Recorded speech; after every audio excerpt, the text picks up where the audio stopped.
আসসালামু আলাইকুম viewers, TEC lecturer থেকে হেড ডক্টর আমি মোহাম্মদ হাবিবুর রহমান। তো আজকে একটা বিল্ডিং এর বা বহুতল ভবনের একটা ইউনিটের ওয়ারিং দেখাবো, স্ল্যাব 5 ওয়ারিং। তো এটা হচ্ছে সিঙ্গেল একটা ইউনিট, দুইটা বেডরুম, দুইটা বাথরুম, একটা কিচেন, একটা ডাইনিং রুম। তো দেখতে পাচ্ছেন এখানে একটা রুমে এটা হচ্ছে ফ্যানের পয়েন্ট। তো এই পাশেরটা এসির একটা মেন লাইন দেখতে পাচ্ছেন। ফ্যানের পয়েন্ট থেকে এদিক দিয়ে সুইচ পয়েন্ট। তো রুমে দুইটা করে লাইট হবে দুই পাশে প্লাস ওয়ালগুলাতে। তো এটা হইতেছে মেন পাওয়ার, যেটা লগে থেকে গেছে। তো এটার মধ্যে সোর্স এবং লোড সবগুলাই সিলিং হয়ে যাবে, কিন্তু আলাদা আলাদা পাইপের মাধ্যমে। তো এটার সামনে এসডি বক্সে চলে গেছে। তো এটার নিচে আরেকটা ফ্লোর পাইপ ফেলা হয়েছে, এটা হইতেছে দ্বিতীয় তলা। দেখতে পাচ্ছেন এটা হইতেছে বাথরুমের উপর ছাদ, ফল ছাদ আর কি। এটার উপর থাকবে বাথরুমের লাইন নামবে। তো এটা হইতেছে কিচেনের লাইন, কিচেনের জন্য কিচেনের জন্য রাখা হয়েছে। তো এই পাশে সুইচ লাইন হবে। তো সামনের পাশে অ্যাডজাস্ট ফ্যান এবং সেন্টারে লাইট।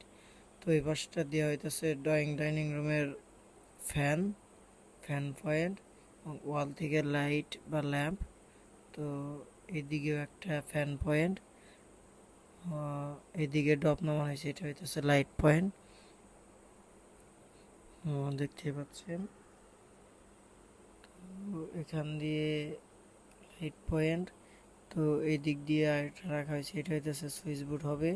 তো এখান থেকে মেন পাওয়ার চলে গেছে, মেন পাওয়ার সরাসরি এসডি বক্সে চলে গেছে, দেখতেই পাচ্ছেন। তো এই দিক দিয়ে আরেকটা আসছে সামনের বারান্দা থেকে। তো এইটা এটা দেখতে পাচ্ছেন, এই যে দিক দিয়ে বারান্দা, এটা মেন বেডরুমের বারান্দা, বারান্দা থেকে আসছে। তো দেখতেই পাচ্ছেন বারান্দা থেকে চলে আসছে। তো এই দিক দিয়ে মেন পার্টটা বিমের সাইড দিয়ে তো চলে গেছে, এদিক দিয়ে সরাসরি ডি বক্সে চলে গেছে। তো এইখানে দেখতেই পাচ্ছেন। তো এইখান থেকে আরেকটা বারান্দা, এই রুমের সামনের রুমের একটা বারান্দা। তো এই বারান্দার থেকেও লাইট এবং সুইচ সরাসরি মেন পাওয়ার একটা এসডি বক্সে চলে গেছে, যেখানে এসডি বক্স হবে। তো দেখতেই পাচ্ছেন সম্পূর্ণ কাজটি কিভাবে করা হয়েছে। তো এখানে আমরা ব্যান্ড করে দিছি, যার কারণে আমরা এক্সট্রা ব্যান্ড খাটাই নাই। তো এটা হইতেছে এই রুমের মেন পাওয়ার এবং এসবি বোর্ড, সুইচ বোর্ড। তো এখান থেকে একটা মেন পাওয়ার নেওয়া হয়েছে। তো এটা হইতেছে ফ্যানের পয়েন্ট, এটা। তো এখান থেকে দুই দিকে ডপ দেওয়া হয়েছে, এদিকে লাইট পয়েন্ট এবং ওই দিক থেকে মেন পাওয়ার টান দেওয়া হয়েছে। অবশ্যই আমাদের চ্যানেলটি সাবস্ক্রাইব করে রাখবেন, ভালো লাগলে অবশ্যই আমাদের চ্যানেলটি সাবস্ক্রাইব করে রাখবেন। তো দেখতেই পাচ্ছেন, তো এদিক দিয়েও ডপ নামানো হয়েছে। তো এদিক দিয়ে একটা এসির জন্য ডপ নামানো হয়েছে মেন লাইন। তো এটা হইতাছে সরাসরি সামনের যে এসির পাওয়ার, ওইটাই চলে গেছে। তো আরেক রুমের, যেটা এর আগে দেখাইলাম, দেখতেই পাচ্ছেন, আরেকবার দেখাইলাম ক্লিয়ারলি বোঝার স্বার্থে। তো আমাদের চ্যানেলে কীভাবে সম্পূর্ণ পাইপিংয়ের কাজ করা হয় এই নিয়ে অন্যান্য ভিডিও দিয়ে আছে, তো চাইলে দেখতে পারেন। পাইপ ওয়ারিং করা হয়, আমরা কিছুটা ধারণা দেওয়ার জন্য এটা আমরা দেখাইছি, দেখতেই পাচ্ছেন।